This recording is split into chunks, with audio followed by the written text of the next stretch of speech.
దేవుని నామమునకే మహిమ కలుగును గాక. నేను రావడం ఇది సెకండ్ టైము. ప్రేమపూర్వకంగా ఆహ్వానించినటువంటి సునీలమ్మ గారికి, మరి బాబు గారికి, మరి సంఘ పెద్దలకు, స్త్రీలందరికీ కూడా దేవుని నామమున వారికి వందనాలు తెలియజేస్తున్నాను.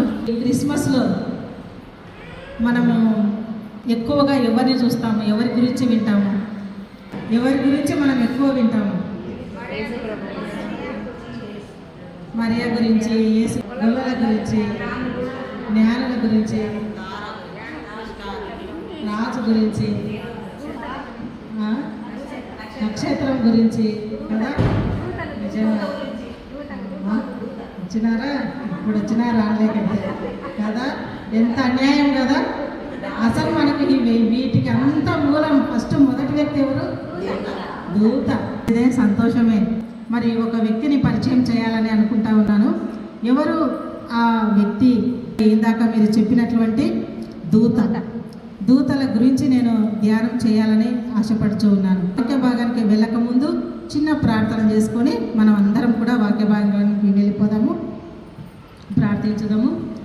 స్తుతులకు పాత్రుడా, దయా కనికరంగల దేవ, జీవం కలిగిన ఆయన ఆయా తండ్రి, ఇంతవరకు మమ్మల్ని అందరినీ కూడా మరి సజీవుల లెక్కలో ఉంచినందుకు స్తోత్రములు. మీ సన్నిధికి నడిపించినందుకు వందనాలు తండ్రి.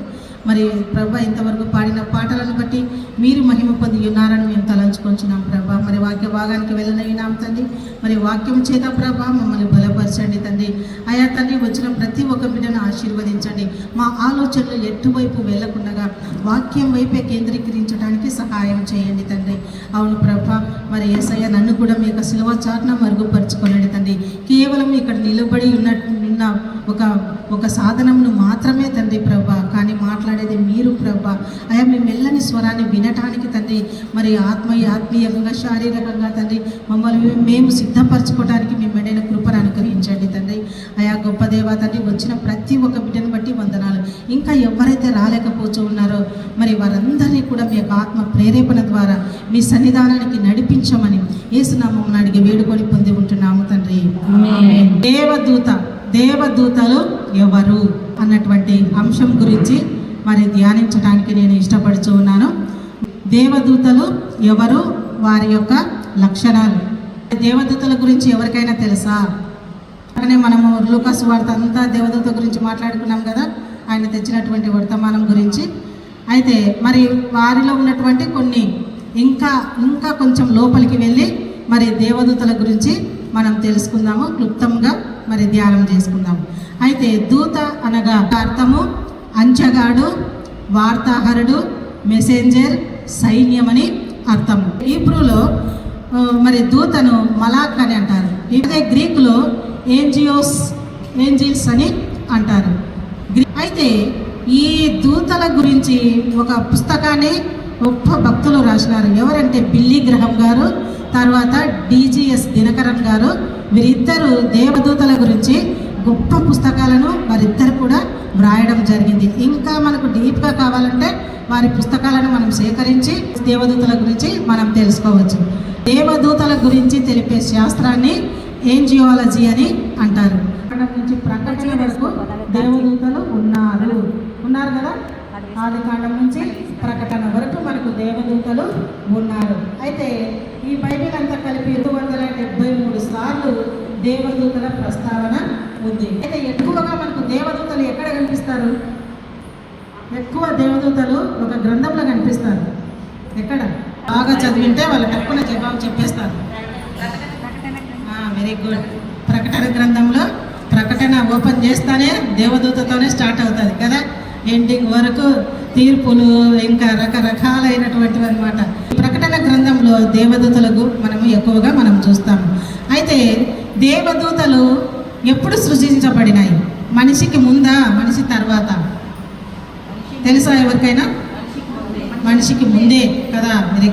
మనిషికి ముందే ఈ యొక్క దేవదూతలను దేవుడు సృష్టించినాడు. అయితే ఆదికాండము 2వ అధ్యాయము 1 నుంచి 3 వరకు చదువుకుంటే భూమి ఆకాశములు దేవుడు మరి ఇంకా ఇవన్నీ సృష్టించినాడు కదా. భూమి, ఆకాశము, పక్షులు ఇవన్నీ కూడా దేవుడు ఏ విధంగా మరి సృష్టించినాడో అదే విధముగా నోటి మాటతో ఈ దేవదూతలను సృష్టించినాడు. అయితే దేవదూతలు వాటికంతటా గలవే వచ్చినవి తులసి 1:16 కూడా ప్రభుత్వములు ప్రధానులైనను అధికారములైనను సర్వము సింహాసనములైనను దృశ్యమైనవి అదృశ్యమైనవి సృజించబడెను.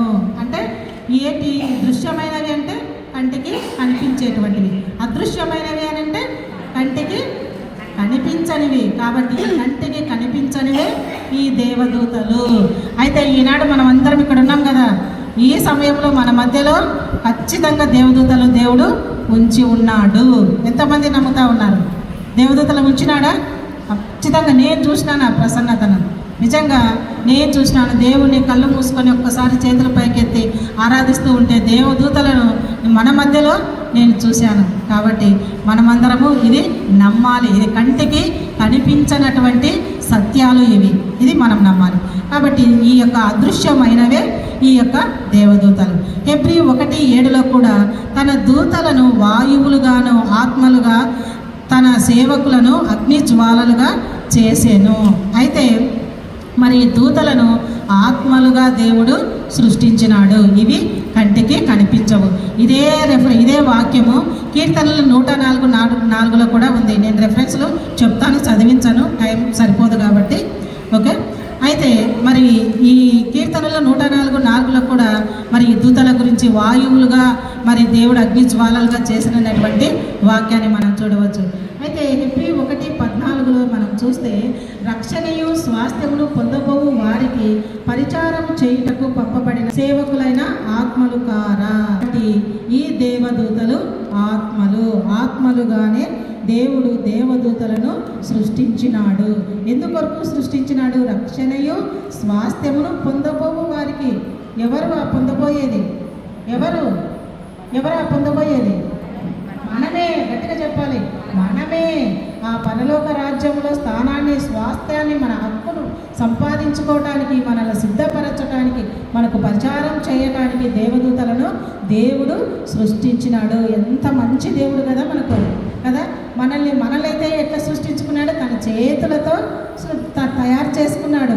తర్వాత ఈ దేవుడు తన నాసికారంధ్రముల నుంచి మనకు వాయువును ఊదగా మనము జీవాత్మైన. కాబట్టి మా దేవునికి మారుగా తన రూపంలో మనల్ని తయారు చేసుకున్నాడు. అయితే మరి అన్నిటినీ ఫస్ట్ సృష్టించినాడు దేవుడు. మనకంటే ముందుగానే మనకేమేం కావాలనో మనకు అన్నీ సృష్టించినాడు. దేవదూతలను, తర్వాత చెట్లు, ఆకాశము, భూమి, నీరు, జంతువులు, జలచరములు అన్నిటినీ కూడా దేవుడు సృష్టించినాడు. ఆ లాస్ట్లో మనిషిని దేవుడు సృష్టించడం, మనల్ని తయారు చేసుకోవడం జరిగింది. మనల్ని సృష్టించడం అని ఎప్పుడు మనం చెప్పకూడదు. మనల్ని తయారు చేసుకున్నాడు తన స్వరూపంలో. ఎంత ప్రేమ ఉంది కదా. ఇంకా అంత మాత్రమే కాదు, మనల్ని తయారు చేసుకున్న తర్వాత కూడా ఇంకా దేవుడు మన కోసం ఎన్నో చేసినాడు. అవి కూడా నెక్స్ట్ మనం చూసుకుంటాము. దూత అనేది ఒక ఆత్మ స్వరూపము. దూత అన్నట్టు. అయితే దేవునికి పరిచర్య చేయటానికి, మానవులకు కూడా పరిచర్య చేయటానికి సృజించబడ్డాయి. అయితే దేవదూతలు మాత్రము పూజింపబడడానికి, ఆరాధించబడడానికి యోగ్యులు కాదు. వీళ్ళని దేవదూతలను మరి పూజింపబడడానికి, తర్వాత ఆరాధించడానికి వారు ఎంత మాత్రము యోగ్యులు కారు. దేవుని మాత్రమే మరి వెంబడిస్తాయి ఈ యొక్క దేవదూతలు, పూజిస్తాయి. అయితే మరి ప్రకటన గ్రంథము 19వ అధ్యాయము 10వ వచనము ఒకసారి చదువుకుందాము. చాలా బాగుంది. ప్రకటన గ్రంథము 19:10 చదవండి ఒకసారి.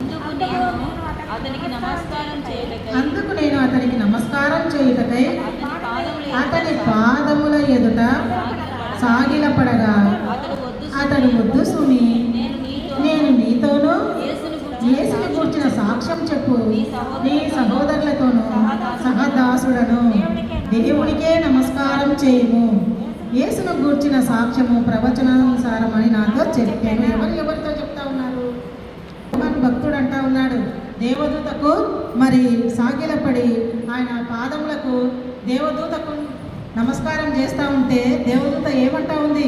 వద్దు సుమి, నేను ఎంత మాత్రము కూడా మృక్కించుకోవడానికి, నమస్కారానికి యోగ్యుడను కానంటా ఉంది. నీతోనూ యేసుని గురించిన సాక్ష్యం చెప్పు. అంటే నేను మీలాగనే, నేను కూడా ఒక శిష్యుడనే, నేను కూడా మీ సహోదరులలో ఒక శిష్యుడనే, మీలాంటి వాడినే నేను కూడా. నేనేమంత మీ చేత పూజలు చేయించుకునేంత గొప్ప దూతను నేను కాను. దేవుడికి మాత్రమే మనం నమస్కారం చేయాలి అని దూత చెప్తా ఉంది. ఎంత గొప్ప దూతలు కదా. అదే మనమైతే కొంచెం అధికారం వస్తే సరే కదా, కొంచెము అది అందలం ఎక్కితే మనకంటే తక్కువ వాళ్ళు వచ్చి పాదాలకు నమస్కారం చేస్తే బాగా నమస్కారాలు చేయించుకుంటూ ఉంటారు. ఈనాడు అట్లా ఉన్నారు కూడా, గొప్ప గొప్ప అధికారులు, గొప్ప గొప్ప వాళ్ళు అలాగనే ఉన్నారు. గొప్ప గొప్ప ధనవంతులు, పేదవాళ్ళు వచ్చి కాళ్ళ మీద పడితే బాగా ముక్కించుకుంటూ ఉన్నారు. కానీ మనము ఎంత మాత్రం కూడా పూజార్హులము కానే కాదు. దేవుడు మాత్రమే పూజార్హుడు, దేవుడికి మాత్రమే ఘనత, దేవుడికి మాత్రమే మనం సాగిలపడాలి, దేవుడికి మాత్రమే మనము మన యొక్క నమస్కారాలను మరి అందించాలి. మరి దేవదూత మరి ఎన్ని గొప్ప కార్యాలు చేసింది. మరి మామూలుగా అయితే ఆమె దేవదూతలను మనం పూజించాలి, కానీ అందుకు నేను అర్హురాలను కాదు అని దేవదూత మరి చెప్తా ఉంది. కాబట్టి ఈ దూత నుంచి మనము కూడా మరి నేర్చుకోవలసినటువంటి వారమే ఉన్నాము. కాబట్టి మనము కూడా ఎంత మాత్రము గొప్పవారిగా మనము ఎంచుకోకూడదు. అందుకే వద్దు సుమి, నేను నీతోనూ యేసును గూర్చిన మరి సాక్ష్యం చెప్పు నీ సహోదరులతోనూ సహదాసుడను. అయితే నిజంగా దూత యొక్క గొప్పతనాన్ని మనము గుర్తించాలి. అదే విధంగా మరి ఈ దూతలకు ఒకే భాష ఉంటుంది. దూతల స్త్రీల పురుషుల, మేల ఫిమేల? చెప్పండి, గట్టిగా చెప్పండి. డౌట్గా చెప్తున్నారు. స్త్రీల పురుషుల? దూతలు ఖచ్చితంగా పురుషులే. ఎట్లా మనము సులభంగా చెప్పొచ్చు కదా. గబ్రియలు, మికాయలు ఎవరికి పేర్లు పెడతారు? ఆడపిల్లలకి పేరు పెడతారా? లేదు కదా, మగ పిల్లలకే పేరు పెడతారు. కాబట్టి దూతలు పురుషులు, అది కూడా మనము చూద్దాము. అయితే ఈ దూతలను దేవుడు మగవారిగానే మరి సృష్టించినాడు, పురుషులుగానే సృజించబడము జరిగింది. అయితే దూతలు ఎంత మాత్రం కూడా అలసిపోరు. దూతలు ఎప్పుడు కూడా అలసిపోరు. ఎనీ టైం కూడా వాళ్ళు యాక్టివ్గానే ఉంటారు. మనమైతే కొంచెం పని చేస్తే అలసిపోతాము, ఒక పాట పాడితే ఆయాసం వస్తుంది, ఏదైనా కానీ ఒక కొద్దిసేపే మన ఎనర్జీ, అంతకంటే మన బాడీ పని చేయదు కూడా. కానీ దూతలు మాత్రము ఎనీ టైం కూడా యాక్టివ్గానే ఉంటారు. ఈ దూతల యొక్క ప్రత్యేకత ఏమిటంటే దాంపత్య జీవితము ఉండదు. అంటే సెక్సువల్ హార్మోన్స్ వారికి ఉండవు, పెళ్ళిళ్ళు చేసుకోరు, పిల్లలను కనరు. లోకంలో మానవులుగా ఉంటారు, వాళ్ళు ఉండగలరు కూడా. మన యొక్క మానవ లోకంలో మరి దూతల మామూలుగా వాళ్ళ యొక్క స్థానం ఎక్కడ? పరలోకం కదా. కానీ ఈ యొక్క మానవ లోకంలో కూడా వాళ్ళు ఉంటారు, వాళ్ళు జీవిస్తారు. అయితే మనిషి రూపాన్ని కూడా వారు ధరించుకోగలరు. మనిషి రూపాన్ని కూడా ఈ దూతలు ధరించుకోగలరు. తేజస్సు కలిగినటువంటి ముఖాన్ని వారు కలిగి ఉంటారు. అందుకే హెబ్రీ పత్రిక 13వ అధ్యాయం 1వ వచనంలో ఆతిథ్యము చేయ మరువకుడి, కొందరు ఎరుగకయే దేవదూతలకు ఆతిథ్యము చేసిరి అని వ్రాయబడి ఉంది. అయితే మరి ఒకానొక సమయంలో మన దగ్గరికి కొంతమంది వస్తూ ఉంటారు, అనుకోకుండా వస్తూ ఉంటారు. అయితే మనము ఎంతప్ప వీళ్ళు అనుకోకుండా వచ్చినారే, వాళ్ళు నీకు ఏదైతే ఇష్టమో అదే అడుగుతూ ఉంటారు. అప్పుడు మనము గ్రహించాలన్నమాట. ఒక ఎగ్జాంపుల్ చెప్తాను, ఒక విషయము. మేము ఎవాంజలిస్ట్గా చేసేటప్పుడు కనకవీడు అనేటువంటి ఒక మారుమూల ప్రాంతం, అది దగ్గరగా కర్ణాటక బార్డర్ అది. అయితే ఆ ప్రాంతంలో ఎవాంజలిస్ట్గా చేస్తున్నప్పుడు అక్కడ ఫస్ట్ అబ్బాయి, నేను ప్రెగ్నెంట్ అక్కడే. అయితే ఒక సేవకుడు వచ్చాడనమాట. ఒక సేవకు సరిగా మాట్లాడడం కూడా సరిగా రాదు, కానీ వాక్యం చెప్పడానికి సేవకులు వస్తూనే ఉంటారు. ఆయన వచ్చి రాత్రి వాక్యం చెప్పడం అంటే ఊరికే మత్తయి సువార్త అంతా చదివేస్తాడనమాట. ఆయన అదే వాక్యం అంటాడు. సరే, అయినా కూడా వాళ్ళ ఆశకు వచ్చినారు కాబట్టి మేమైతే ఎప్పుడూ ఎంకరేజ్ చేస్తూనే ఉంటాము. ఏం జరిగిందంటే అంతా అయిపోయిన తర్వాత ఉదయము ఇంకా భోజనం చేసుకున్న తర్వాత చర్చిలోనే వాళ్ళకు వేసి వాళ్ళకు స్టే చేస్తాం. అయితే విశ్రాంతి ఇచ్చిన తర్వాత మార్నింగ్ లేసి వచ్చి ఇంటి దగ్గరికి వచ్చినాడు. వచ్చి ఒకటి బ్లాక్ ప్యాంట్ ఉంది కదా, నాకు ఆ బ్లాక్ ప్యాంట్ తీసుకురాపు అంటా ఉన్నాడు. ఎంతో ఇష్టంగా ప్యాంటు బాబు గారు పట్టించుకున్నారు, ఒక్కసారి కూడా వేసుకోలేదు. చాలా ఇష్టంగా ఒక బ్లాక్ ప్యాంట్ కుట్టించుకుంటే అది స్టిచ్చింగ్ అంతా వేసుకొని చూసి బాబు బాగా మురిసిపోయినారనమాట, ఎంత బాగా కుట్టినారు అని. అయితే అతను వచ్చి ఆ బ్లాక్ ప్యాంట్ నాకు తీసుకురాపు అంటా ఉన్నాడు. ఒక్కసారికి ఇద్దరు స్టన్ అయినాం. అసలు నీ దగ్గర బ్లాక్ పాయింట్ ఉండేది ఎట్లా తెలుసు, అది కొత్తదని ఎట్లా తెలుసు, ఏంటి ఇది అని అనుకుంటా ఉన్నాం. కానీ ఎందుకని అతను అదే ఎందుకు అడుగుతా ఉన్నాడు అనుకొని నిజంగా ఇది ఏదో ఈయన బహుశా దేవదూతై ఉంటాడో ఏమో, నీకు ఇష్టమైతే అడుగుతూ ఉన్నాడు కాబట్టి ఇచ్చేద్దాంలే అని చెప్పి ఆయనకు ఆ ప్యాంట్ ఇచ్చేసి మంచి భోజనం పెట్టి ఆయనను ఛార్జీలకు అందికిచ్చి ఇంకా తనకు పిల్లలు వెళ్ళి యంగ్స్టర్స్ వెళ్ళి బస్ ఎక్కించి వస్తారనమాట. అట్లా చేసినాం. కాబట్టి ఈ విధంగా మనం అనుకోకుండా కూడా మన దగ్గరికి ఎవరో ఒకరు వస్తారు. అయితే అందుకే దేవుడు అంటాడు కదా మా తీర్పు దినాలలో, నేను మీ దగ్గరికి వచ్చినప్పుడు మీరు నాకు చలిగా ఉన్నప్పుడు మీరు దుప్పటి నాకు కప్పలేడు, రోగిగా ఉన్నప్పుడు నన్ను చూడరాలేదు, ఇట్లా నా ఆకలైనప్పుడు మీరు ఆహారం పెట్టలేదు. అంటే ఇవన్నీ మనము విశ్వాసులమైనటువంటి మనము గ్రహించుకోవాలి. ఎవ్వరు ఏ రూపంలోనైనా రావచ్చు, ఏ రూపంలోనైనా రావచ్చు. అప్పుడు మనము వెంటనే విశ్వాసంగా ఉన్న దేవుని బిడ్డలుగా ఉన్న మనము గ్రహించి వారికి కావాల్సింది మనము అందించాలి. కాబట్టి ఈ విధంగా మనము ఎవరు వచ్చినా మనము ఆతిథ్యం చేయడం మాత్రము మరచిపోకూడదు. వారు దేవదూతలై ఉంటారు. అదేవిధంగా మరి ఆదికాండము 18వ అధ్యాయం మొదటి వచనంలో నుంచి 18వ అధ్యాయం అంతా కూడా చదువుకుంటే అక్కడ మంచి స్టోరీ ఉంది కదా. ఒకటి ఏ స్టోరీ ఉంది అక్కడ? అబ్రహాం. గట్టిగా చెప్పాలి, మీరందరూ ఇంటెలిజెన్స్ అని నేను ఎందుకంటే లాస్ట్ టైమే తెలుసుకున్నాను. బాగా క్వశ్చన్స్కు బాగా ఆన్సర్లు చేసినాను. ఆదికాండము 18వ అధ్యాయం అంతా చదువుకుంటే మంచి స్టోరీ ఉంది. అబ్రహాము శారాల గురించి. ముగ్గురు దూతలు అక్కడికి వచ్చినప్పుడు, ముగ్గురు మనుషులు వచ్చినప్పుడు అంత త్వరగా ఆమె మహారాణి అయినప్పటికీ ఎంతోమంది కూలి వాళ్ళు ఉన్నారు, పని వాళ్ళు ఉన్నారు, కానీ ఎవరికి ఆమె చెప్పలేదు. తన స్వయంగా రొట్టెలు చేసి వారి కడుపు నిండా వారికి భోజనం పెట్టింది. మంచి ఆహారం పెట్టింది. ఏదో చెత్తవన్నీ రోగంతో ఉన్నటువంటి మరి ఎద్దులను ఆమె పొట్టేలను ఈ విధంగా ఆమె వండలేదన్నమాట. మంచి కొవ్విన దూడలను వండి పెట్టింది. మనం కూడా అంతే, ఎవరైనా మన ఇంటికి వచ్చినప్పుడు మనం మంచి వాటినే మనము వండి పెట్టాలి. ఇది ఈ శారా నుంచి మనం నేర్చుకోవాల్సింది స్త్రీలుగా. కాబట్టి ఆ విధంగా ఆ దేవదూతలు అసలు ఎందుకు వచ్చినారు? ఆమె చేసేటువంటి ఆహారాన్ని తినడానిక? ఎందుకోసం వచ్చినారు అసలు దేవదూతలు? శారాకు ఒక వర్తమానాన్ని తీసుకొని వచ్చినారు. ఏం వర్తమానము? వచ్చే ఏడాది కంతా నీకు కుమారుడు దేవుడు మరి అనుగ్రహిస్తాడని ఈ విధంగా మరి ఒక వర్తమానాన్ని తీసుకొని వచ్చినారు. ఇది అన్నమాట. కాబట్టి ఈ విధంగా మరి దేవదూతలను మరి వారికి మరి శారా ఎంతగానో మరి పరిచర్య చేసింది. అయితే అక్కడి నుంచి ఆ దూతలు మళ్ళీ ఎక్కడికి వెళ్ళినారు? లోతు దగ్గరికి. ఇక్కడనేమో సువర్తమానం ఒక మంచి వార్తని తీసుకొని వచ్చి శారాకు తెలియజేసినారు. అక్కడి నుంచి మరి లోతు దగ్గరికి వెళ్తారు. లోతు దగ్గరికి ఎందుకు వెళ్తున్నారు? లోతును రక్షించడానికి, లోతును ఆ సొదొమ గొమొర పట్టణాల నుంచి రక్షించడానికి ఈ యొక్క దేవదూతలను దేవుడు ఈ భూమి మీదకి పంపినట్లుగా మనం చూస్తూ ఉన్నాం. దేవదూతలు ఆహారాన్ని మరి మనుషులు తినవచ్చు. దేవదూతలు తినేటువంటి ఆహారము మనుషులు తినవచ్చు. మేము ఎప్పుడు తిన్నామని అనొచ్చునేమో. ఎప్పుడు తిన్నాము? మనం తిన్నామా? లేదు కదా. ఎవరు తిన్నారు మరి? ఇశ్రాయేలు ప్రజలు తిన్నారు కదా. మన్నా ఫ్రెష్ది ఎప్పుడప్పుడే తినాలి. ఎత్తి పెట్టుకొని ఫ్రిడ్జ్లలో పెట్టుకుంటే కుదరని పని. ఏమి చెడిపోతుందంట. మన్నా ఫ్రెష్ది అనమాట. ఫ్రెష్ది ఎప్పుడప్పుడు తినాలి. మనమైతే ఇంకా 3 వారం రోజులు కూడా తినొచ్చని మటన్ తెచ్చుకుంటే ఫ్రిడ్జ్లో పెట్టుకోవడం, 2 ముక్కలు వేసుకోవడం, మళ్ళీ ఫ్రిడ్జ్లో మళ్ళీ వేడి పెట్టుకోవడం, మళ్ళీ అది మాడిపోయి ఉంటుంది కూడా లాస్ట్కి. ఇట్లా ఈ విధంగా చేస్తూ ఉంటాం. కానీ ప్రతి ఒక్కరం చేస్తాం, నేను కూడా చేస్తానండి. కానీ మన్నా మాత్రం ఆ విధంగా కాదు. ఏ పూటకు ఆ పూట ఫ్రెష్గా. ఎంత గొప్ప దేవుడు కదా. దేవదూతలకు ఎంత మంచి ఆహారం ఇచ్చినాడు. కాబట్టి మనము కూడా తినవచ్చు. ఈ యొక్క ఇశ్రాయేలు కూడా తిన్నారు. అయితే దూతలు మనుషులు తినే ఆహారాన్ని కూడా తింటారు. దూతలు మనుషులు మనం తినేటువంటి ఆహారాన్ని కూడా తింటారు. ఎందుకంటే ఇందాక మరి శారా చేసి పెట్టినటువంటి ఆహారం తిన్నారు కదా, వాళ్ళు తింటారు.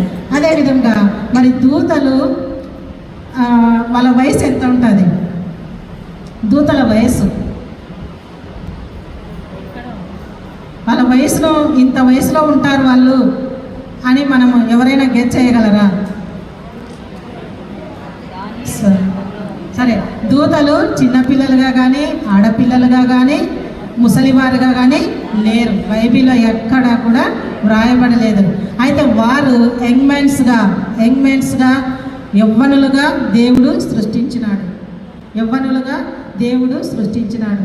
వీరు బలశూరులు, బలిష్ఠులు. కీర్తనలు 103:20 వ్రాయబడి ఉంది. వీళ్ళు బలశూరులు, చాలా బలం కలిగినటువంటి వారు, అగ్ని రూపము కన్నులు గలవారు. 2వ తెస్సలోనీయులకు రాసిన పత్రిక 1వ అధ్యాయము 7వ వచనంలో మనం చూడవచ్చు. అగ్ని రూపంగా కన్నులు కలిగినటువంటి వారు, తెలివి, శక్తి, జ్ఞానము వారికి దేవుడు అనుగ్రహించినాడు. సర్వజ్ఞానులైతే కాదు, కానీ వారికి తెలివిని, జ్ఞానాన్ని, శక్తిని మాత్రము దేవుడు అనుగ్రహించినాడు. అయితే దూతలకు సొంత నిర్ణయాలు తీసుకునేటువంటి హక్కు ఉంది. వీరికి ఆ హక్కును ఇచ్చినాడు. ఏ విధంగా మనం చెప్పగలము అని అంటే, యోబు 1:6-13 మనం చూస్తే అక్కడ మరి దూతలు యెహోవా సన్నిధిని నిలుచుటకై వచ్చిన ఒక దినము తటస్థించెను అని వ్రాయబడింది. ఆ దినమున ఈ యొక్క మరి సాతానుడైనటువంటి అపవాది కూడా మరి హాజరవుతాడు. అప్పుడు మరి యోబు గురించి మనందరికీ తెలుసు, ఇంకా నేనేం చెప్పను. కాబట్టి మరి యోబును మరి డిస్టర్బ్ చేయడానికి మరి దేవుడు డిస్టర్బ్ చేస్తానంటే దేవుడు కూడా సరే ఓకే అని ఒప్పేసుకుంటాడు. అయితే దేవుడు ఒక మాట అంటాడు, ఎంత మాత్రం ఏ హానియు చేయకూడదని అపవాదికి సెలవీయగా వాడి యెహోవా సన్నిధిని వదిలి వెళ్ళాను. అయితే యోబు మీద నువ్వు ఏమైనా చేసుకో, నీకు అన్ని సర్వాధికారాలు ఇస్తా, కానీ యోబును మాత్రము ఆయనకు ఏ హాని కూడా నువ్వు చేయవద్దు అంటే, ఈ దేవదూతలకు మరి మనిషి యొక్క ఆత్మ పైన ఎలాంటి అధికారము లేదు. ఇది మనం తెలుసుకోవాలి. అదేవిధంగా దూతలు ఆనందిస్తారు, కీర్తనలు పాడతారు, ఎమోషన్స్ కూడా ఉంటాయి. అయితే ఏడుపులు, దుఃఖము, బాధ మాత్రము దేవదూతలకు ఉండదు. యోబు గ్రంథము 38:7 మనం చూస్తే జయధ్వనులతో ఆనందించుచుండేవారు అని వ్రాయబడింది. జయధ్వనులతో ఆనందించుచుండేవారు. అదేవిధంగా మరి కొందరు దూతలు దేవునికి వ్యతిరేకంగా మారి దేవుని నుండి త్రోసివేయబడిన వారే.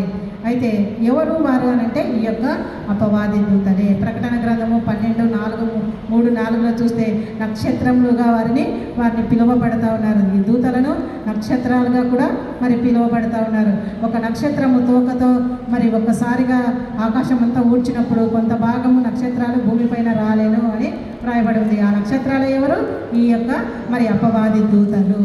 ఈ తర్వాత కొంతమంది దూతలను ప్రోగు చేసుకొని త్రోసివేయబడిన వారు వీరిని నక్షత్రములతో మరి పోలుస్తూ ఉన్నారు. వ్యతిరేకించి పాపం చేసిన వారిని పాతాళంలో బంధించి ఉంటారు. ఇప్పటికే అపవాది దూతలలో మరి లోకాన్నే మాయ చేస్తూ ఉన్నారు.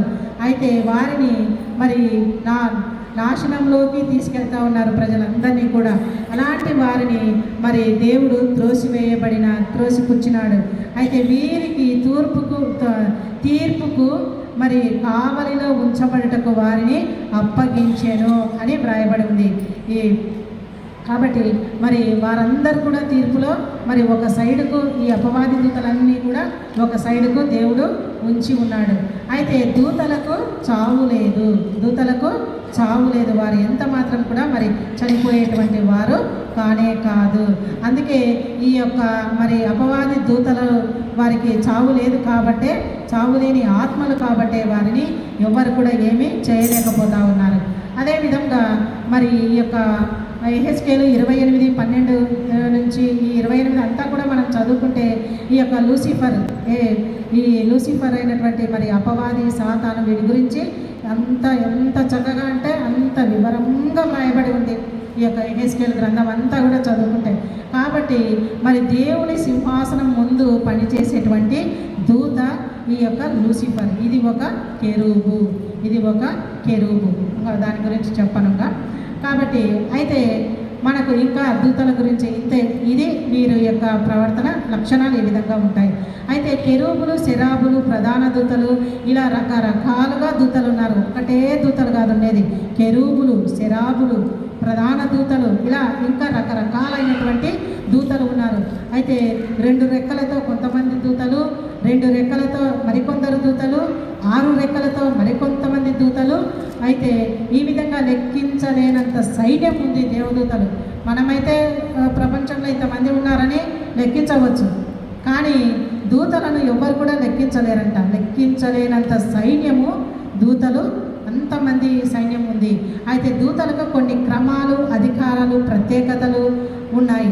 అయితే మరి సింహాసనమునకు పైగా ఉన్న దూతలను సెరాపులు అని అంటారు. సింహాసనమునకు పైగా అంటే దేవుని మధ్యలో కేంద్రంగా చేసుకొని ఆ యొక్క దేవుని చుట్టూ పొరలుగా, గుంపులుగా, రౌండ్స్గా ఉంటాయి, వరుసలు ఉంటాయి అన్నమాట. మొదటి వరుసలో ఉన్నటువంటి వారు ఎవరు అని అంటే సెరాపులు. అనగా అర్థము మండేవారు. సెరాపులు అనగా అర్థము మండేవారు. 2 రెక్కలతో మరి కాళ్ళను కప్పుకుంటాయి. అంటే ఈ కాళ్ళను కప్పుకోవడము అన్నటువంటిది తగ్గింపు స్వభావానికి గుర్తు. 2 రెక్కలతో మరి ముఖాన్ని కప్పుకుంటాయి. దేవుని యొక్క తేజస్సును చూడలేక, ఆ తేజస్సును ఎవ్వరు కూడా చూడలేరు. అంత గొప్ప తేజస్సు కలిగి ఉంటాడు. అయితే విధేయతను మరి చూపిస్తూ ఉన్నాయి. అదేవిధంగా 2 రెక్కలతో గాలిలో ఎగురుచు ఎల్లప్పుడూ కూడా పరిశుద్ధుడు పరిశుద్ధుడు పరిశుద్ధుడు అని దేవుని స్తుతిస్తూ ఉంటాయి. అదేవిధంగా మరి శరాపులు పరిశుద్ధులుగా ఉంటారు. కాబట్టి మనము కూడా, దేవుని బిడ్డలమైన మనము కూడా పరిశుద్ధులుగా ఉండాలని మరి హెచ్చరిస్తూ ఉన్నారు. అదేవిధంగా దేవుని పరిశుద్ధతను, పవిత్రతను చాటి చెప్పేవి దేవుని యొక్క మహాదూతలని పిలువబడుతూ ఉన్నారు. కాబట్టి దేవుని యొక్క మహాదూతలు ఏ విధంగా దేవుని యొక్క పరిశుద్ధతను, పవిత్రతను చాటి చెప్తా ఉన్నాయి. అదేవిధంగా రెండవదిగా కెరాబులు ఈ యొక్క 2వ వరుసలో ఉంటాయి. 2వ వరుసలో సింహాసనం చుట్టూ ఉంటాయి ఈ యొక్క కెరాబులు. అయితే ఈ కెరాబులు అత్యంత సుందరంగా, శక్తివంతులుగా ఉంటారంట. ఈ కెరాబులు అత్యంత సుందరంగా, చాలా అందంగా ఉంటారంట ఈ కెరాబులు. అయితే చాలా శక్తివంతులంట కూడా. తలతల మెరిసేటువంటి ఇత్తడి కాళ్ళు ఉంటాయంట కూడా. మరి ఆదికాండము 3వ అధ్యాయం 24, నిర్గమ 25, 18, 20లో, ఎహెజ్కేలు 1 నుంచి 1వ అధ్యాయం 4:28లో, ఎహెజ్కేలు 10:1-22లో కూడా కెరాబుల గురించి మనం తెలుసుకోవచ్చు. అయితే ఈ కెరాబుల గురించి మరి దేవుడు మోషేకు, తర్వాత సొలొమోనుకు కూడా మరి ఒక మాట చెప్పడం జరిగింది. రెండు బంగారు కెరూబులను పరిశుద్ధ స్థలంలో అటువైపు ఇటువైపు ఉంచమని దేవుడు వారికి దర్శనంలో మరి చెప్పడం జరిగింది. కాబట్టి మరి యెరూషలేము మందిరంలో కూడా ఈ యొక్క కెరాబులు మరి ఒక కెరూబు అటువైపు, ఒక కెరూబు ఇటువైపు మరి రెక్కలు చాచుచు ఎగురుచు మరి దేవుని స్తుతించుతూ ఈ విధంగా వారిని ప్రతిష్ఠ చేయడం జరిగింది. ఈ విధంగా మరి ఏంటి అని అంటే, ఎందుకు ఆ కెరాబులు అంటే, ఆ కెరాబులు ఈ పరిశుద్ధ స్థలాన్ని అతి పరిశుద్ధ స్థలంగా వాళ్ళు కాపాడుతూ ఉంటారంట. ఎలాంటి అపవిత్రత చోటు చేసుకొనకుండా వారు కాపాడేటువంటి వారంట. కాబట్టి హెబ్రీ 9:5లో కూడా మహిమగల కెరూబు అని వ్రాయబడి ఉంది. మహిమగల కెరూబు. అయితే ఒక్కొక్క కెరూబుకు 4 ముఖాలు ఉంటాయి. అయితే ఒకటి మనిషి ముఖము, రెండవది సింహం ముఖము, మూడవది ఎద్దు ముఖము, 4వది పక్షిరాజు. ఈ విధంగా ఒక్కొక్క కెరూబు 4 రెక్కలు ఉంటాయి. అయితే మరి 2 రెక్కలతో వారి దేహంను కప్పుకుంటూ, 2 రెక్కలతో ఒకదానితో ఒకటి తమ రెక్కలను చాచి, ఒకదానితో ఒకటి రెక్కలను అతికించుకొని ఉంటాయన్నమాట. అయితే ఈ కెరూబులు ఎట్లా ఉంటాయంటే మెరుపు తీగల్లాగా ఉంటాయంట. మెరుపు తీగల్లాగా 2వ వరుసలో దేవుడి యొక్క మరి సన్నిధిలో మరి తిరుగుతూనే ఉంటాయంట. అంత స్పీడ్గా అవి తిరుగుతూ ఉంటాయంట. ఒళ్ళంతా కళ్ళు ఉంటాయంట. ఒళ్ళంతా కళ్ళు ఈ యొక్క కెరూబులకు. అయితే మరి మత్తయి సువార్తలో మనం చూసుకున్నట్లే ఈ యొక్క కెరూబుల యొక్క 4 ముఖాలను, క్రీస్తు యొక్క లక్షణాలను మరి తెలియజేస్తూ ఉంది. అయితే కృత నిబంధన గ్రంథంలో ఈ 4 సువార్తలలో మత్తయి సువార్త అయితే క్రీస్తు రాజుగా వర్ణిస్తూ ఉంది.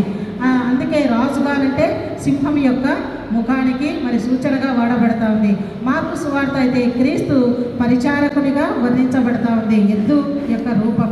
లూకా సువార్త అయితే మనిషి కుమారునిగా, మనిషి యొక్క ముఖం. యోహాను సువార్త అయితే దైవత్వము, పక్షిరాజు, కెరూబు మరి పక్షిరాజు వలె మరి పోలి ఉంది.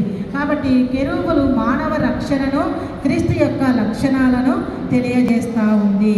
ఇది కెరూబుల యొక్క లక్షణాలు. అయితే ఆదాము హవ్వలు పాపం చేసినప్పుడు ఆ యొక్క ఏదెని తోటల నుంచి దేవుడు వారిని వెళ్ళగొడతాడు కదా, అప్పుడు ఆ ఏదెని తోటకు కాపలాగా కూడా ఈ యొక్క కెరూబులను కాపలాగా దేవుడు ఉంచినట్లుగా మనం చూడవచ్చు ఆదికాండం 3:24. కాబట్టి అవి అగ్ని జ్వాలలుగా పనిచేస్తూ ఉన్నాయి, అటు ఇటు తిరుగుతూ ఉన్నాయి. కాబట్టి ఈ విధంగా మరి దేవుని యొక్క సింహాసనమునకు దేవుని సన్నిధికి అతి సమీపంగా ఉన్నటువంటి దూతలు ఈ యొక్క కెరూబులు. ఈ యొక్క లూసిఫర్ కూడా ఈ యొక్క కెరూబే. లూసిఫర్ కూడా కెరూబే. అయితే మూడవదిగా ప్రధాన దూతలు మిఖాయేలును మరి ప్రధాన దూత అని అంటారు. మిఖాయేలు అనగా అర్థము దేవుని వంటి వారు ఎవరు? దేవుని పక్షంగా పోరాడేటువంటి దూత మిఖాయేలు దూత. దానియేలు 13:20 చూడవచ్చు. దానియేలు 12:1, ప్రకటన 12:7 కూడా మనం చూడవచ్చు. రెండవ రాకడలో ప్రధాన దూత శబ్దములతో ఈ యొక్క మిఖాయేలు దూత దేవుని పక్షాన మరి ఉండి యుద్ధము చేయటానికి సిద్ధమైనటువంటి దూత ఈ యొక్క మిఖాయేలు. మొదటి తెస్సలోనికైలకు రాసిన పత్రిక 4:16 మనం చూడవచ్చు. అదేవిధంగా దానియేలు 10:13 చూస్తే మరి ఇశ్రాయేలీల జనాంగాన్ని పారసీకుల రాజ్యాధిపతి నుండి కాపాడుటకు నిలువబడి మరి దానియేలును బలపరిచినటువంటి దూత ఈ యొక్క మిఖాయేలు దూతనే. కాబట్టి ప్రకటన 12:7-9 చూస్తే మరి పరలోక దూత సైన్యాధిపతి వంటి వాడు అని వ్రాయబడింది. కాబట్టి పరలోకంలో ఈ యొక్క మిఖాయేలు ఒక ప్రత్యేకమైనటువంటి దూత, చాలా బలము కలిగినటువంటి వాడు. ఎలా ఉంటాడంట? యుద్ధ వీరుడు, తర్వాత గంభీరంగా ఉంటాడంట ఈ యొక్క మిఖాయేలు దూత. అందుకే యూదా 8:9 మరి అక్కడ అందరికీ తెలిసే ఉంటుంది కదా ఏం జరుగుతూ ఉంది అక్కడ? ఒక వాదం జరుగుతూ ఉంది. ఎవరెవరికి జరుగుతూ ఉంది? అయితే అక్కడ మోషే బాడీ దేహం అక్కడ ఉంటే ఎవరెవరు వచ్చినారు ఆ మోషే బాడీని తీసుకొని పోవడానికి దేహాన్ని అపవాది వస్తుంది, తర్వాత మిఖాయేలు వస్తాయి. ఇద్దరు వాదన జరుగుతుంది అక్కడ. నేను తీసుకుపోవాలంటే కానీ ఈ విధంగా వారిద్దరు కూడా వాదించి చివరికి, ఎందుకంటే నిజంగా కోపంతో మరి ఈ యొక్క మిఖాయేలు దూషించవచ్చు ఆ లూసిఫర్ను, ఆ యొక్క సాతానును. కానీ ఆయన ఏమాత్రం కూడా దూషించలేదు, తీర్పు తీర్చలేదు. ఏమంటా ఉన్నాడంటే ప్రభు నిన్ను గద్దించునుగాక అని తీర్పు తీర్చు అధికారం ఈ యొక్క దేవదూతకు లేదు. కాబట్టి ప్రభు నిన్ను గద్దించునుగాక అని ఆ మాట చెప్పి అక్కడి నుంచి మిఖాయేలు వెళ్ళిపోవడము జరుగుతూ ఉంది. ఇది అన్నమాట మిఖాయేలు గురించి మరి క్లుప్తంగా. అదేవిధంగా 4వదిగా గబ్రియేలు. చివరికి వచ్చేసినాము. 4వదిగా గబ్రియేలు. గాబ్రి ప్లస్ ఏల్ అనగా, గాబ్రి అనగా బలము, ఏల్ అనగా దేవుని బలము అని అర్థము. దేవుడే శక్తివంతుడు అని అర్థము. మ్యాన్ ఆఫ్ గాడ్, దేవుని వీరుడు, బలవంతుడు, యెహోవా దూత అని ఈ యొక్క గబ్రియేలు దూతకు అర్థము. అయితే మనం ఎక్కువగా మరి మిఖాయేలు కంటే గబ్రియేలు దేవదూత గురించే మనకి ఎక్కువ తెలుసు కదా. మిఖాయేలు గురించి చాలా తక్కువ. అయితే ఈ మోషే దేహాన్ని మరి ఆడ జరిగే సంఘటన ఒక్కటి మిఖాయేలు దూతను ఎక్కువ గుర్తు చేసుకుంటారు ఈ తర్వాత యుద్ధాలప్పుడు. కానీ ఈ యొక్క గబ్రియేలు దూతను మాత్రము ఈ మాసం కాదు, నవంబర్ నుంచే గబ్రియేలు దూత గురించి మరి మాట్లాడుతూనే ఉంటారు కదా. ఎందుకంటే మనకి మంచి సువర్తమానాన్ని తీసుకొని వచ్చింది కదా. కాబట్టి గబ్రియేలు దూత యొక్క మరి ఇది ప్రధాన దూత, ప్రత్యేకమైనటువంటి వార్తాహరుడు, దేవుని పరాక్రమము కలిగినటువంటి వాడు, దేవుని వాగ్దానములను తర్వాత వార్తలను సందేశాలను అందించేటువంటి వాడు ఈ యొక్క గబ్రియేలు. అయితే ఈ గబ్రియేలు కరుణ గలవాడు, శుభవార్తలను చేరవేసేటువంటి వారు. అయితే వీరి యొక్క పరిచర్య అన్నటువంటిది చాలా విశిష్టమైనటువంటిది. ఏంటి అనంటే క్రీస్తు యొక్క జననం గురించి, క్రీస్తు యొక్క రాకడను గురించి మరి వర్తమానాలను తీసుకొని వచ్చింది. ఈ గబ్రియేలు దేవదూత గురించి బైబిల్ గ్రంథంలో 17 సందర్భాలలో వ్రాయబడి ఉంది. ఆ రకంగా చెప్పండి నేను ఇప్పుడు. అయితే దేవుని రాజ్యం గురించి, మెస్సియా గురించి, దేవుని మర్మములను మరి దేవుని ప్రవక్తలకు, ఇశ్రాయేలు ప్రవక్తలకు ప్రకటించటానికి, వివరించటానికి దేవుని చేత పంపబడిన మరి ఎంపిక చేయబడినటువంటి దూత ఈ యొక్క మరి గబ్రియేలు దూత. అయితే ఈ యొక్క గబ్రియేలు దూత మొట్టమొదటిగా బైబిల్ గ్రంథంలో ఎవరికి దర్శనమిచ్చిందంటే దానియేలుకు మొట్టమొదటిగా దర్శనమిచ్చింది. దానియేలు 8:16 చూస్తే దేవదూత దర్శనమిచ్చి ఆయన ఉన్నటువంటి పరిస్థితులను బట్టి మరి దేవదూత మరి దానియేలును పట్టుకొని లేవనెత్తిందంట. ఎంత గొప్ప భాగ్యం కదా. ఆడ చాలా చక్కగా వ్రాయబడి ఉంది. దానియేలు ఆ దేవదూత పట్టుకున్నప్పుడు ఆ స్పర్శను దానియేలు అనుభవించినాడట. ఎంత గొప్ప భాగ్యం కదా దానియేలుకు.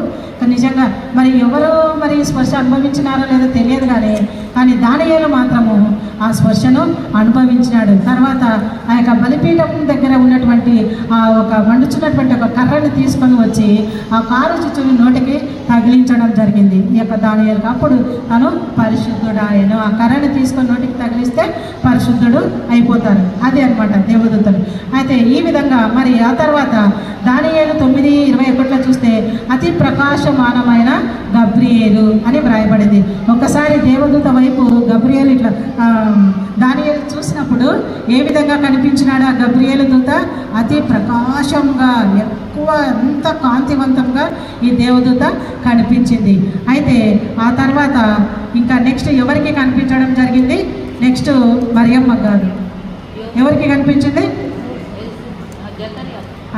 ఇందాక చదివినారు కదా డబల్ జకరియా గురించి. కాబట్టి మరి నెక్స్ట్ జకరియాకు కనిపించింది. అయితే జకరియాకు కనిపించి నిజంగా ఎంత చక్కగా కదా ఆ గబ్రియేలుతో జకరియాతో మాట్లాడినప్పుడు జకరియా నమ్మడనమాట. నమ్మకుంటే నేను చెప్తే నువ్వు నమ్మవా, ఇదిగో నువ్వు మూగవాడిని మూగవాడిగా చేసింది. ఆ తర్వాత ఇక యోహాను పుట్టిన తర్వాత యోహానని ఆ యొక్క పేరు రాసినప్పుడు తన నాలుక సడని మరి ఈ యొక్క జకరియా మాట్లాడడం జరిగింది. కాబట్టి రెండవదిగా జకరియాతో మరి ఈ యొక్క దేవదూత మాట్లాడింది. అదేవిధంగా మరి ఆ తర్వాత కన్యామరియతో లాస్ట్ కన్యామరియతో మరి మాట్లాడింది. నిజంగా కన్యామరియ ఎంతో ధన్యమైన స్త్రీ, ఎంతో ధన్యమైన స్త్రీ. ఇది వరకు మరియ గురించి కొద్ది మాత్రమే నేను చెప్పినాను. అయితే కాబట్టి నిజంగా ఈ మరియతో ఎంతసేపు మాట్లాడతాడు ఈ గబ్రియేలు దూత కదా. ఎంత సంతోషం కదా. మాట్లాడడం కాదు, చెప్తానే కనీసం మరియకు తిరిగి మరి మాట్లాడే అవకాశం కూడా ఇవ్వలేదు ఈ గబ్రియేలు దూత. చూడండి ఒక్కసారిగా మనం చూద్దాం. అక్కడ దూత మరి ఏమని మాట్లాడుతూ ఉందంటే చిన్న ఏమిటో అని ఆలోచించుకుంటుండగా దూత మరియా భయపడకుము. ఫస్ట్ ఏమంటున్నాడు? భయపడొద్దు, నువ్వు కృప పొంది ఉన్నావు, తర్వాత నీవు గర్భం ధరిస్తావు, కుమారుని కంటావు, ఆ కుమారునికి యేసు అని పేరు పెడతావు. ఆయన గొప్పవాడు, సర్వోన్నతుడు, సింహాసనములను ఆయనకి ఇచ్చును, దావీదు సింహాసనమును ఆయనకి ఇచ్చును. తర్వాత యాకోబు వంశస్థుడు, తర్వాత ఆయన రాజ్యమునకు అంతము లేదు. నిజంగా ఇన్ని మాటలు ఒకేసారిగా మాట్లాడుతూ ఉన్నారు. కానీ మరియా నిజంగా స్త్రీలు చాలా ధైర్యవంతులు కదా. ధైర్యవంతులా కాదా? స్త్రీలు ధైర్యవంతులమేలండి. పురుషుల కంటే మనమే ధైర్యవంతులం. అందుకే నిజంగా మరియా ధైర్యంగా ఏ మాత్రం కూడా మరి జడుచుకోలేదు. ఏ మాత్రం కూడా అది ఎట్లా సాధ్యం అంటా ఉంది కానీ అది నేను పురుషుని ఎరగని దాననే అంటా ఉంది కానీ అమ్మో నా చేత అవుతుందా, నేను ఆ నిందలు అవమానాలు నేను భరించలేని అంటా ఉందా? లేదు, నేను పురుషుని ఎరగ అంటే తను తాను సిద్ధపరచుకునింది. అన్నిటికీ ఇక ఏమంటుంది? యుద్ధానికి సిద్ధమైనట్లుగా మరి సిద్ధమైపోయింది అనమాట. నిజంగా మరి ఎంత గొప్ప తల్లిగా మరి ఈ లోకంలో పిలువబడతా ఉంది. మరి ఇవన్నీ కూడా మనము ఈ యొక్క మరి లూకా 1 నుంచి మరి మరియా గురించి అంతా కూడా మనం చూసుకోవచ్చు. ఇంకా వీళ్ళే కాదు, ఇంకా సింహాసనములుగా పిలువబడినటువంటి దూతలు ఉన్నారు, ప్రభుత్వములు చేసే దూతలు ఉన్నారు, అధికారాలు, ఇంకా వేవేల దూతలు మరి ఈ యొక్క మరి పరలోకంలో స్థాయిలు కలిగి ఉన్నారు. వీళ్ళే కాదు, ఇంకా చాలామంది దూత సైన్య సమూహములు ఈ భూమి మీదకి వచ్చి మరి దేవుని స్తుతించినారు కదా. లూకా సువార్తలో మనం చూస్తూ ఉన్నాం కదా. అయిపోయిందిలేండి. ఆ తర్వాత కన్యామరియతో మాట్లాడిన తర్వాత యోసేపుకు కూడా మరి వర్తమానాన్ని తీసుకొని వస్తాడు. ఈ మరియను చేర్చుకోమని చెప్పడం జరుగుతుంది. ఈ విధంగా మరి యొక్క గబ్రియేలు దూత వర్తమానాలను తీసుకొని వస్తుంది. ఈ గబ్రియేలు దూత ఏ విధంగా ఉంటాడంట? చిరునవ్వుతో ఉంటాడట. చిరునవ్వుతో ఒక భక్తుడు అడిగినాడంట, నాకు గబ్రియేలు దూత ఎలా ఉంటుందో నాకు తెలియజేయి అని ప్రార్థించినప్పుడు ఆ భక్తునికి మరి గబ్రియేలు దూత ఏ విధంగా ఉంటుందో దర్శనంలో కనిపించిందట. అయితే ఈ గబ్రియేలు దూత మరి చిరునవ్వుతో బహు సౌందర్యం కలిగి ఉంటుందట. అయితే మరి ఈ గబ్రియేలు దూత ఇద్దరికి పేర్లు పెట్టింది కదా. ఎవరెవరికి పేర్లు పెట్టింది? ఎవరెవరికి పేర్లు పెట్టింది? యోహాను తర్వాత యేసుక్రీస్తుకు కదా. ఈ విధంగా ఇద్దరికి పేర్లు పెట్టడము జరిగింది. అదే కీర్తనలు 68:17 చూస్తే కోటాను కోట్ల దేవదూతలను దేవుడు సృష్టించినాడు. కోటాను కోట్ల దేవదూతలను దేవుడు సృష్టించడం జరిగింది. అయితే ఒక్క దేవదూత కన్ను ఇట్లా రెప్ప మూసి ఆర్పే లోపు ఎంతమందిని హతం చేస్తుందంట? 1,80,000 మందిని హతం చేస్తుందంట. 1,80,000 మందిని కన్ను మూసి రెప్ప పాటున 1,80,000 మందిని హతం చేస్తుందంట. అయితే మరి ఈ యొక్క దేవదూతలతో ఒక దేవదూతతో పెనుగులాడినారు. ఎవరు ఆ వ్యక్తి? పెనుగులాడటనే గుర్తుకొస్తుంది కదా యాకోబు కూడా మరి దర్శనం ఇచ్చినప్పుడు ఆదికాండం 32:24 దూతతో పెనుగులాడతాడు. మనం కూడా పెనుగులాడాలి. ఎందుకు అడగరు? దేవా నువ్వు నన్ను ఆశీర్వదించు, నీవు ఆశీర్వదించు. దేవదూతలు మనకు పంపుతా ఉన్నాడు ఎందుకొరకు? మన యొక్క కష్టాలను మన బాధలను తెలుసుకోవడం కొరకే. అయితే మనమైతే మరి పెనుగులాడాలన్నమాట. మనం కూడా అడగాలి, దేవా నాకు ఇది కావాలి అని మనము మరి పెనుగులాడి మనము మరి ఆశీర్వాదం పొందేటువంటి వారిగా మనం ఉండాలి. అదేవిధంగా మరి ఈ యొక్క ఆదికాండం 28:12 చూస్తే ఈ యాకోబుకు దర్శనంలో దేవదూతలు ఎక్కుచూ దిగుచూ ఉండుట మరి చూస్తూ ఉన్నాడు. అయితే మరి దేవదూతలు యేసుకు పరిచర్య చేసినారు, యేసుక్రీస్తుకు పరిచర్య చేసినారు. వారు వర్తమానాలనే కాదు తీసుకొని వచ్చింది, పరిచర్య కూడా వాళ్ళు చేసినారు. ఎప్పుడు యేసయ్యకు పరిచర్య చేసినారు కదా? 40 దినములు ఉపవాసం ఉండిన తర్వాత అప్పుడు యేసుక్రీస్తుకు వచ్చి పరిచర్య చేసినట్లుగా మనం మత్తయి 4:11 మనం చూస్తాము. అదేవిధంగా కీర్తనలు 91:11 కూడా మరి మనల్ని కూడా కాపాడటానికి దేవుడు మరి సృష్టించినాడు. ఒక్కసారి చదవండి. నీ మార్గములన్నిటిలో నిన్ను కాపాడుటకు ఆయన నిన్ను గూర్చి తన దూతలకు ఆజ్ఞాపించును. తన మార్గములన్నిటిలో కాపాడుటకు. కాబట్టి చాలామంది ఈనాడు అనుకుంటూ ఉంటారు, నేను ఒంటరి దానిని కదా, నాకు భర్త చనిపోయినాడు, భర్త లేడు, పిల్లలు లేరు, పిల్లలందరూ విడిచి వెళ్ళిపోయినారు. నిజంగా మేము పల్లెలలో సేవ చేస్తూ ఉన్నాం కదా, వాళ్ళు ఆల్రెడీ హోమ్ ఫెస్టివల్స్ అయిపోయినాయి. ఎంత బాధ కలుగుతుందో. ఒక్కరే ఉంటారు, ఎవరు లేరంటే అందరూ వెళ్ళిపోయినారు. నాకు ఒక్కదాన్ని ఉండా ఎంత బాధ. నేను చెప్పిన అమ్మ నువ్వేం భయపడదు, నువ్వు ఒంటరి దానవి ఎప్పటికీ కానే కాదు. దేవదూతలను నీకు తోడుగా ఉంచినాడు దేవుడు. నిన్ను దేవుడు తయారు చేసుకొని ఒంటరిగా విడిచిపెట్టలేదు. మన తల్లిదండ్రులు మనల్ని విడిచిపెట్టిపోతారు, మన పిల్లలు మనల్ని వదిలిపెట్టిపోతారు. అందరూ కూడా మనల్ని వదిలిపెట్టే వాళ్ళే. రక్త సంబంధికులు, అన్నతమ్ములు, అక్క చెల్లెలు అందరూ ఎవరు దానాలు చూసుకొని వెళ్ళిపోయేవారే. కానీ సృష్టించుకున్న మనల్ని తయారు చేసుకున్నటువంటి దేవుడు మాత్రం మనల్ని ఒంటరిగా ఎప్పుడు విడిచిపెట్టాడు. మనకు తోడుగా దేవదూతలను దేవుడు కావలి ఉంచినాడు. మనం ఇది మరి తెలుసుకోవాలి, ఈ సత్యాన్ని మనం ఎరగాలి. అందుకే మరి ఆయన నిన్ను కాపాడుటకు ఆయన నిన్ను గూర్చి తన దూతలకు ఆజ్ఞాపించి ఉన్నాడు. మరి భయపడదామా? ఇప్పుడు ఎవరికి మీ ముందు కూడా ఎవరైనా ఒంటరిగా బాధపడతా ఉంటే మీరేం చెప్పాలి? అమ్మా భయపడద్దు.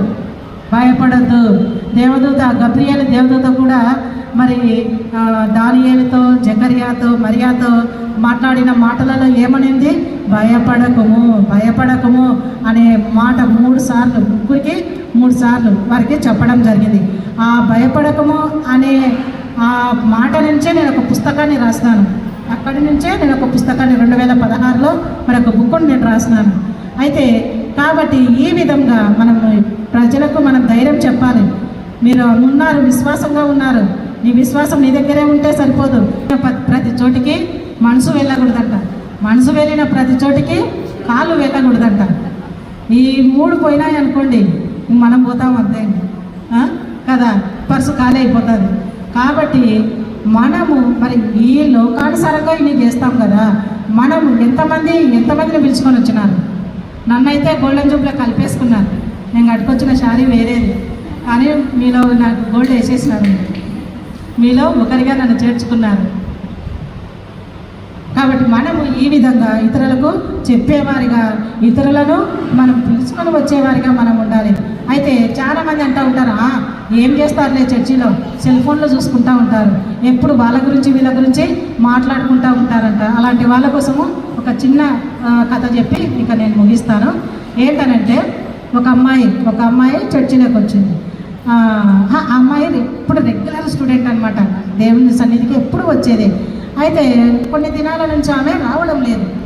రాకుండా ఉంటే ఆయన పాస్టర్ గారు అడిగినారు ఒకసారి, ఏమమ్మా నువ్వు, ఏం పాస్టర్ గారు ఏం రావాలండి, చర్చిలోకి వస్తే ఒకరేమో సెల్ ఫోన్ చూస్తుంటారు, ఒకరేమో గుసగుసలు మాట్లాడుతూ ఉంటారు, ఇంకొకరేమో లోపలికి బయటికి తిరుగుతూ ఉంటారు, ఏం రావాలా, ఏం చర్చిలే, అదేదో ఇంటి దగ్గర కూర్చొని ఏదో టీవీలోనో సెల్ ఫోన్లోనో వాక్యం చూసుకుంటే సరిపోతుంది కదా అని అనుకున్నాను అని చెప్పిందంట.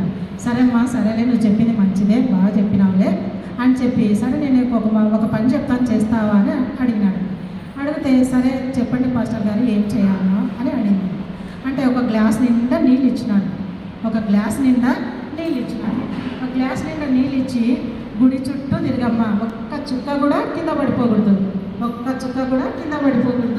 చర్చ్ అంతా తిరగాలి అంటే, సరే పాస్టర్ గారు అని ఇంకా గ్లాస్ పట్టుకునేది. ఎందుకంటే గురువు గారు చెప్పినారు కదా, కదిలితే అక్కడ చూస్తే ఎక్కడ నీళ్ళు కింద పడిపోతాయో అని ఆ గ్లాస్ని పట్టుకొని చర్చ్ అంతా తిరిగి వచ్చి గురువు గారికి ఇచ్చింది. గ్లాస్ ఇస్తే బాగా తిరిగి వచ్చినావు, బాగానే ఒక చుక్క కూడా కింద పడలేదు, బాగానే వచ్చినావు, ఏమో ఎంతమంది సెల్ ఫోన్ ఆడుతూ ఉన్నారు, ఎంతమంది లోపలికి బయటికి తిరుగుతూ ఉన్నారు, ఎంతమంది గుసగుసలు ఆడుతూ ఉన్నారు అని అంటే, నేను ఎక్కడ చూసినా పాస్టర్ గారు మీరు అన్నారు కదా గ్లాస్లోంచి ఒక చుక్క కూడా కింద నీళ్ళు పడకూడదని, అందుకే నేను గ్లాస్నే చూస్తూ ఉన్నాను.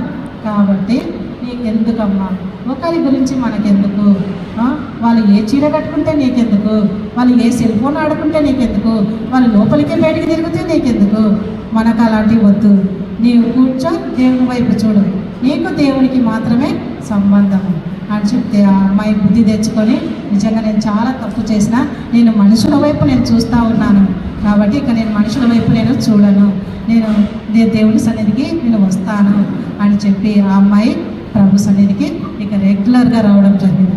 కాబట్టి మనము కూడా మరి రావాలి, ప్రభు సన్నిధికి రావాలి, పాస్టర్ గారు చెప్పేటువంటి వాక్యాలను వినాలి, వారికి మనం సపోర్టుగా ఉండాలి, వారికి మనం ఎంత సపోర్టుగా ఉంటే సంఘం అంతా బలపడుతుంది.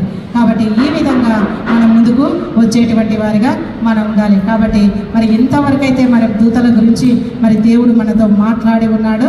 కాబట్టి అయితే ఒకటి చెప్తాను, ఎందుకంటే ఈ యొక్క లూసిఫరు ఒక కెరూబ్ అని చెప్పినాను కదా, సాతాను లేక అపవాది అని అంటారు. అయితే ఈ యొక్క లూసిఫర్ను ఏమని మరి పిలువబడతా ఉందంటే, తేజో నక్షత్రంగా వెలుగుదూతగా దేవుడు సృష్టించినాడు, వెలుగుదూతగా సృష్టించినాడు. అయితే ఈ యొక్క లూసిఫర్ ఏంటి, దాని యొక్క హృదయం ఏ విధంగా ఉంది, సమస్తము కపటమునకు దుర్మార్గతకు కారకుడు అయినాడు ఈ యొక్క లూసిఫర్. దూతల గురించి మరి ఎంత చక్కగా మనం ధ్యానించుకున్నాము. అయితే విన్నటువంటి వాక్యాలను మనము మర్చిపోకూడదు, ఎంత మాత్రం కూడా మర్చిపోకుండా మనము ఈ వాక్యాలను ఎప్పుడు కూడా నెమ్మరు వేసుకుంటూ అనేకులకు కూడా మనము వారికి బోధిస్తూ ప్రభు సన్నిధికి మనం తీసుకొని వచ్చేటువంటి వారిగా మనం ఉండాలి. అలాంటి కృప దేవుడు మనకును మన కుటుంబాలకు అనుగ్రహించునుగాక.